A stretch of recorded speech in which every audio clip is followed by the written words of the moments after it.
সেক্ষেত্রে বাংলা দিবস পালন করবেন আপনি উত্তরপ্রদেশে, গুজরাটে, রাজস্থানে, লজ্জা করে না?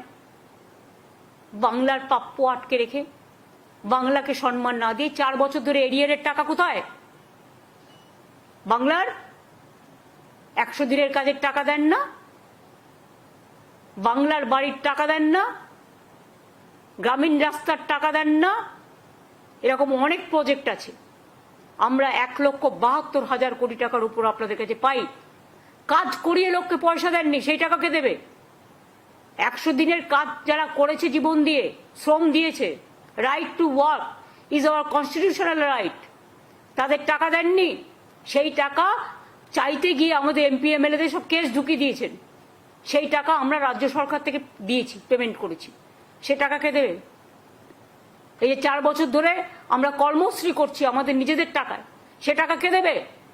অর্থনৈতিক সন্ত্রাস করেছেন, রাজনীতির সন্ত্রাস করেছেন, মিডিয়া সন্ত্রাস করেছেন। বাংলা দিবস পালন করছে যারা বাংলাকে অবজ্ঞা করে, বাংলাকে বঞ্চনা করে, বাংলাকে লাঞ্ছনা করে,